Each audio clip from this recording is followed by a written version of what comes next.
परमेश्वर का वचन को सुनेंगे।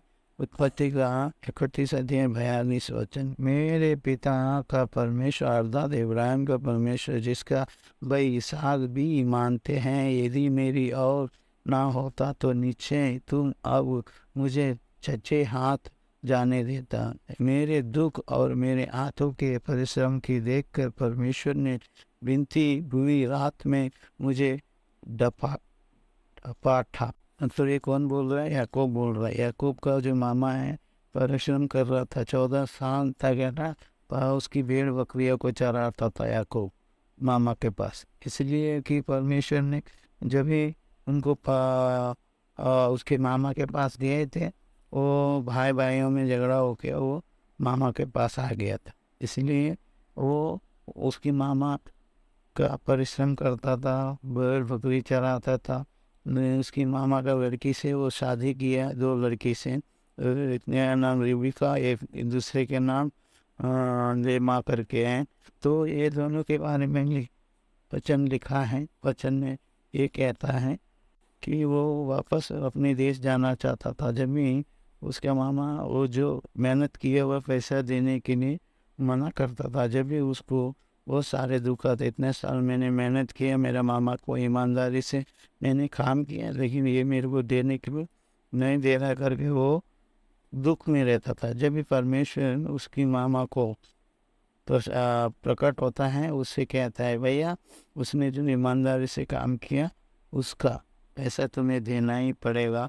ऐसा बोल के बताता है। जब वो अपने दुख को, परमेश्वर ने जो मेरे परिश्रम को देखा है, और रात को उसकी मामा से वो बातें करता है। समझ रहे आप लोग? इसलिए वचन में क्या लिखा है, इसलिए जानना ज़रूरी है। उत्पत्ति का 31 अध्याय 50 वचन में, यदि तू मेरी बेटियों को दुख दे, वो उनके सिवाय और स्त्री ब्याह ले, तो हमारे साथ कोई मनुष्य तो ना रहेगा। पर देख, मेरी तेरी बीच में परमेश्वर का साक्षी रहेगा। तो इधर लिखा जो बात है आप समझने की कोशिश कीजिए। कहता है, याकूब कहते हैं मामा और याकूब के बीच में परमेश्वर साक्षी बन के रहेगा। सोच रहे आप लोग? हम लोग दूसरे को साक्षी बनाते हैं ना, लेकिन परमेश्वर साक्षी बन के रहेगा। इसलिए बोला कि परमेश्वर पे उसके पूरे भरोसा है। परमेश्वर पे पूरा भरोसा है, क्योंकि परमेश्वर के आज्ञाओं पे चलने के लिए वो कोशिश कर रहा था। इसलिए उसके दुख दूर करने वाला परमेश्वर करके वो समझ कर परमेश्वर का नाम ले रहे हैं। वो मामा क्या सोच रहे थे, मैं इसको तकलीफ देगा तो वो भी मेरे बेटी लोगों को तकलीफ देंगे, ऐसे समझ के वो सोच रहा था। लेकिन याकूब क्या बोलते अपनी मामा से, जो भी हम लोग कर रहे हैं ना, उसका साक्षी परमेश्वर होगा, ऐसा परमेश्वर का वचन कहता है। और उत्पत्ति 41 अध्याय 52 वचन में लिखा है, और दूसरे का नाम उनके यहाँ कहकर एफ्राइम रखा, कि मुझे दुख भोगने की देश में परमेश्वर ने फला फूला है। इन यूसुफ है, ये मतलब जो याकूब का छोटा लड़का यूसुफ है। यूसुफ को बहुत सारे दुख आए अपने भाइयों से।